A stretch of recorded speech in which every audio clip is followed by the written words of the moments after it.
Hi everyone, this is Elias Martin of Collecting Japanese Prints. I want to welcome you to Woodblock Wednesday, where every Wednesday at 1 p.m. I pick out some Japanese prints to discuss, and then, I'm happy to answer questions. We basically just talk about Japanese art and Japanese prints. So, this is my first episode after my return from Japan. I was there for about a week last week, and it was a really interesting time. Found some really wonderful artwork that I'll be posting on my website, and I found a couple things for myself. And one of the things I'd like to do at Woodblock Wednesday, or on Woodblock Wednesday, is be a little bit more interactive. So I often get questions via email or through Facebook, and if there's any questions you'd like me to address, please add them in the comments to the video, and I'm happy to discuss them. And one of the questions I often receive is if I collect myself, and I do.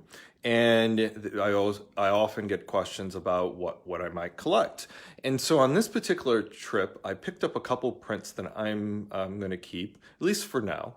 And these are the two works we'll discuss today. So let's go to the table.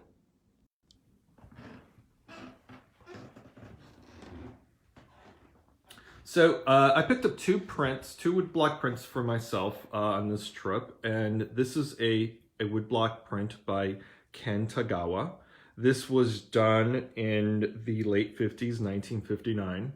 And it's a scene that's in Nagasaki. Tagawa specialized in woodblock printmaking of scenes basically of his hometown. And basically Nagasaki is what he depicted in, I would say about 90 to 95% of his body of work, it represents Nagasaki. And this particular print is interesting. It's not necessarily something you would connect to Japanese prints. Most people think of Hiroshige, Hokusai, or 20th century prints by Hasui. And this particular print is atypical in the sense that it depicts a landscape as Ken Tagawa would have encountered it during this time. So we see here a bridge that goes across this river, and of course yet another bridge, and this bridge is made out of iron. And then back there in the landscape, we see a structure there that looks like a factory, and then some other houses. And then we see this lone figure in the landscape. This design reads a lot like, the way that I see it, it reads a lot like the work of De Chirico. It's there's this almost, it's not surrealist, but sort of. It has this really interesting introspective quality to it, where the artist is reflecting on the changing Japanese landscape. It's a contemporary landscape, which definitely shows elements of modernism. But, it also sort of makes the viewer ponder and consider how Japan may be changing. The clouds overhead are really interesting, and the sky and the coloration of the entire print is more introspective. It helps the viewer sort of contemplate the scene. The colors are, I would say, it's almost the colors that Picasso used in his cubist designs, kind of the greens and browns. And he, Picasso was quoted as saying as he liked these colors because they were intellectual colors, they were introspective colors. And, I get that. And in this design, you kind of get this sense of the artist looking inward, but also at the same time considering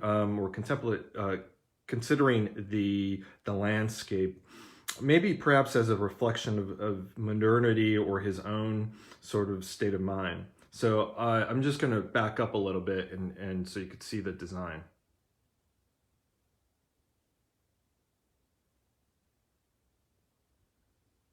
Now I'll zoom in so you could see elements. Now this print has a really wonderful expressive quality to it. The artist is part of the Sosaku-hanga movement. And so this print was carved and printed by the artist himself.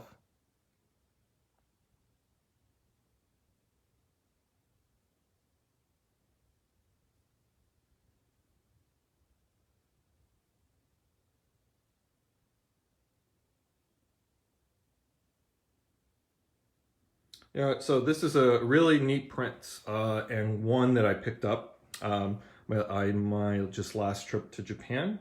The next one I want to talk about is a woodblock print by Fujimaki, Yoshio Fujimaki. And this artist did this print in the mid 30s, early 30s. I think it's 1933.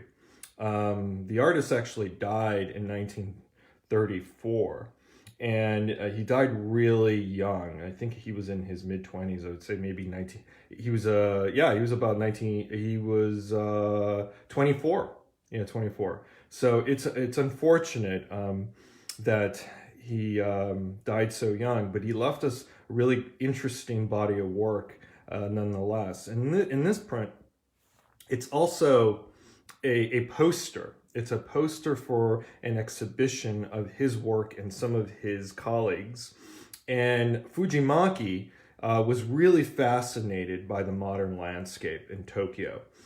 He loved depicting iron bridges and smokestacks, factories. And in this print, we basically see everything that Fujimaki is famous for. These beautiful lyrical sweeping lines that go up. That's actually a stylized view from the side of an iron bridge. And here we have the structure, most likely a factory with the smokestack. And of course we have a propeller airplane here. And it's really interesting. I mean, the design, I think it's really strong. It's very compelling. But it's also noteworthy the way that he integrated the text into this design, where it's in negative and in positive. You see here, it gives the date to when the exhibition was held. So it was June 12th through the 14th, 2 days. And here it describes the group. They're an independent group of artists. And so it's interesting how the areas where he cut out the wood to create a white and black effect, and then the black and white effect. It's really interesting because he's using both techniques to create a very striking design. So I'm going to zoom in so you could see.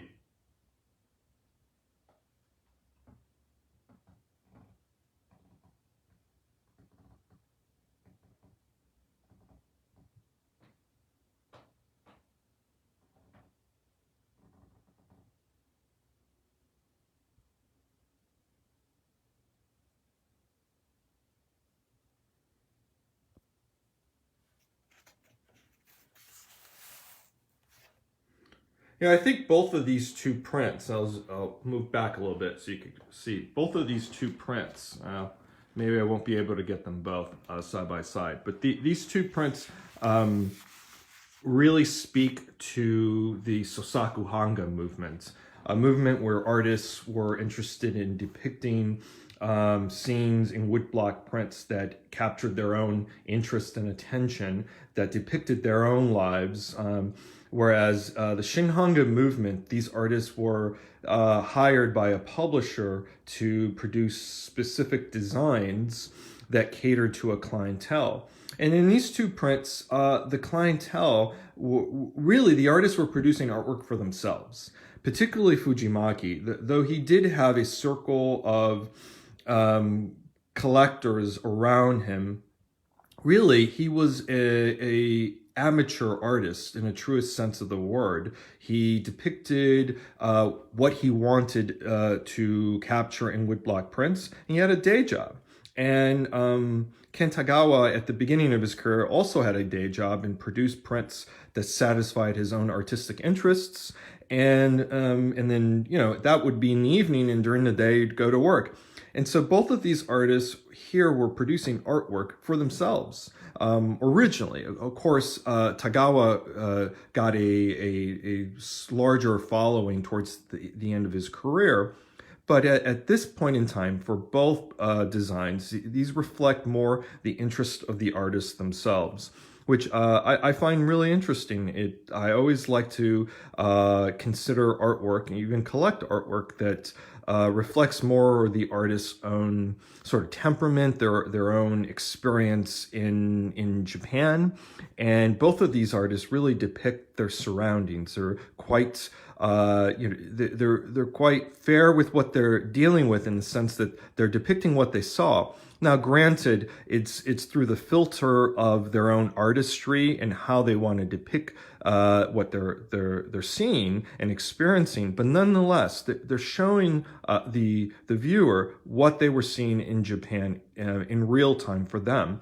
And so I find that, interesting. It's also important historically to see the styles as well as what was happening in the history of Japan's development.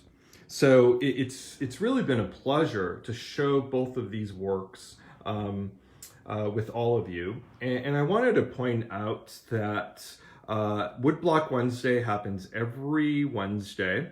And I will be discussing woodblock prints, all kinds of woodblock prints, every Wednesday at 1 p.m. Central. I'm based in Chicago. And the other thing I wanted to point out, here I'll flip over.